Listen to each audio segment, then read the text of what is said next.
Men Rimbergen Аллабергенов, Qoraqalpog'iston Respublikasi Beruniy tumanidan va Tashliq ofida yashayman.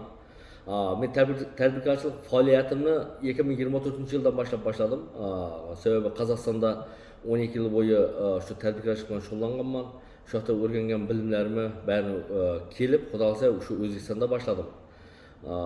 Tadbirkorchilik faoliyatimni boshlashga eng birinchi sabab bo'ldi Penoblog. Penoblogdan boshladim.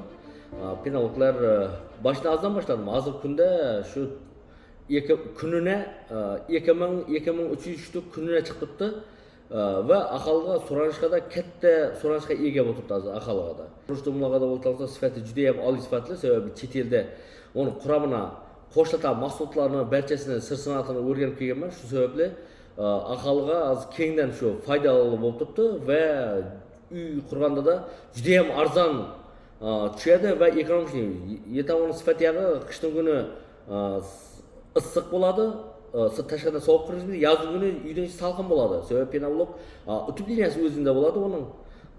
Shu ondan boshqa hozir kunda где-то bir Penoblog, именно Penoblogning o'zida bir 25 odamga yaqin ish bilan ta'minlanib turibdi. Asosiy xizmatimiz shu Penoblogdan boshlaganmiz.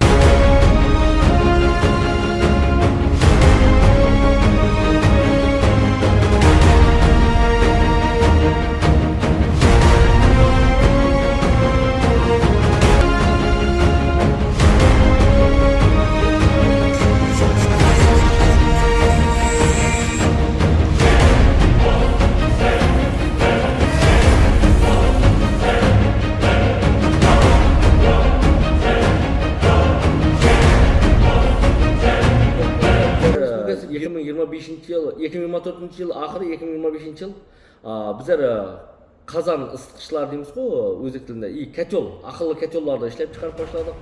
Hozir kunda O'zbekiston bo'ylab barcha 12 viloyatda butun Qoraqalpog'iston bo'ylab va shu ekonom ko'mir kotellarimiz katta aholiga so'rashga ega bo'lib yotdi. Sababi bitta kotelimizning o'zi juda ham ekonom narsa, uni o'ylab chiqdik. Sababi ko'mirning mana metr desantlarga berilib turgan ko'mirlar hakasi, bizda hakka yo'q-ku O'zbekiston ko'mirda. Hakasi oldin musulga chiqib ketib bir tane edi. Endi shu hakkasini mayda untag'ini endi biz hozir u musulga chiqarmaydigan bo'ldik va xonadonlar shundan yaxshi foydalanadigan bo'ldi. Juda ham ekonom. Даже u ko'mir kotelimiz gazdan ekonom tushib turibdi. Ko'mirning untag'ini bunday qaraganda olgan bo'lsang, untag'ini az tonnasini 200 ming so'mga sotib olasan. Lekin bizning kotelimizda taxminan bir 100 kvadrat, 150 kvadrat o'rtacha uylarimiz shunday. Oga 30 kilodan boshlab 40-50 kilogacha rasxod qiladi sutkasidan 24 soatga. O degani juda ham ekonom. O degani sutkasida 4000 so'm degan gap bu. 24 soatda 4000 so'm rasxod qiladi. Sababi bu aholi uchun juda ham foydali narsa bu. Kommunalniyadan juda ham ekonom bo'ladi. Даже buna gazim, природный gazimizdan ham, suyultirilgan gazimizdan ham va tok yog'idan ham juda ham aholi uchun qo'l kelib turibdi, juda ham ekonom bo'lib turibdi bu kotellarimiz. Bu kotellarimizdan barcha 12 viloyatlarga tarqatibmiz.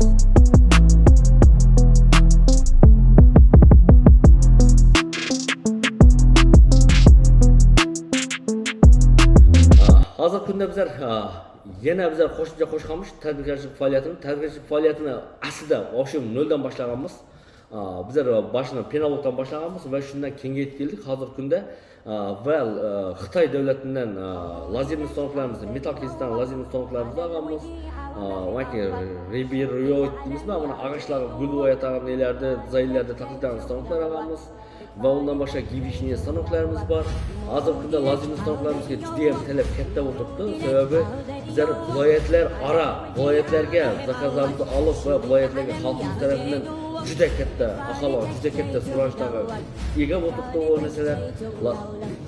Lazerli stanoklarimiz ham listlarda xohlagan dizaynda o'yib kesib berib va harflarni yozib va o'zlarining brendlarini yozib xohlagan turda chiqarib beribmiz va gibishniy sanoqimizda xohlagan turda qiyshaytib bani ishlab turibmiz. Undan boshqa bizlar turbalarga naqshlarni o'yuvlarni o'yamiz lazerli sanoqda temir turbalarga va kvadratlik turbalarga har xil naqshlarni o'yamiz.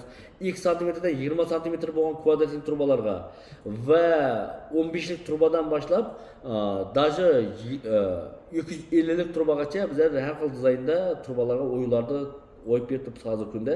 Buning barchasi xalqqa juda ham qo'l kelib turibdi, xalqqa so'rashga juda ham katta bo'lib turibdi. Hozirgi kunda stanovimiz kecha kunduz 24 soatida kecha kunduz xizmat qilib turibdi xalqimiz uchun. Mana Qoraqalpog'iston Respublikasi Beruniy tumanida va Tinchlik ofida bizlar yana bir faoliyatimizni boshlaganmiz, tadbirkorchilik faoliyatimizni o'zingiz xabarlaringiz bor. Eng birinchi boshlang'ich Penavoldan boshlaganmiz va biznesimizni juda ham katta reytingga olib chiqdik desam ham adashmaymiz. Hozirgi kunda bizlarda temir eshiklar, akva eshiklar barchasi bizda ishlab chiqarilyapti. Undan boshqa besidkalar, topchalar, undan boshqa kachelalar xalqimiz juda ham manfaatdor bo'lib turibdi. Bu narsalardan xalqimizga juda ham katta so'rashga ega bo'lib turibdi. Xalqning bu talabi bo'lib turibdi. Talab bo'lgandan keyin har xil dizaynda eng chiroyli eshik, derazalar, yevropeyskiy ular xohlagan turda bizga olib ko'rsatadi. Chet elda, Yevropada qanday dizaynda eshik, derazalar ko'rgan bo'lsa va katta varaqalar ko'rgan bo'lsa, bizga prosta olib suratini ko'rsatadi. Xuddi shu dizaynning o'zida chiqarib beramiz. Bizlar ishchilarimiz juda ham professional darajada ishlashadi. Ularga o'sha dizaynlarga undan boshqa hozirgi kunda boshqa davlatlardan ham bizlarga taklif bo'layotir. Biznesimizni kelajakda yanada kattarsak, xudo olsa, eksportlarni yo'lga qo'yamiz degan maqsadimiz bor oldimizda. 2024-yil o'zingiz xabaringiz bilan Qoraqalpog'iston Respublikasi Beruniy tumanida Yagona Stroy oilaviy korxonasi tomonidan kafenik kley, so'xi semizlar, qurilish materiallari ishlab chiqarilmoqda. 2024-yil boshlaganmiz, aslida Penavoldan boshladik va hozirgi kunda uni juda ham katta holdingga aylantirdik desak ham mubolag'a bo'lmaydi. Kafenik kleylarimiz hozir kuniga 15-20 tonna ishlab chiqarilyapti. Buni yanada kengaytirishimiz kerak bo'lyapti, sababi bu yerda narx-navolar ham juda ham keskin senalarni tushirdik. Xalqqa qo'l yetimli bo'ldik, fuqarolarni o'ylagan holda.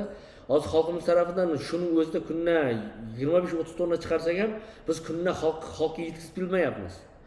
Endi hozir 2026-yil, endi 2027-yildan plani endi rejamiz juda ham katta. Bu zavodimizni 2-3 barobarga kengaytirish maqsadimiz bor.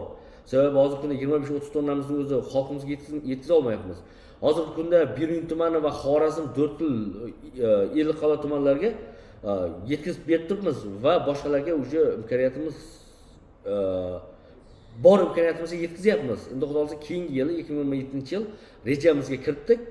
Uni 2-3 barobar kattaytiramiz zavodimizni va O'zbekiston bo'ylab barcha 12 viloyatga xudo xolasa so'xisimiz kafeniklar, rond-pont, undan boshqa shpaqlyovka, jiddiy tramintin shular bilan ta'minlab ham tamoz qilamiz degan maqsadimiz bor.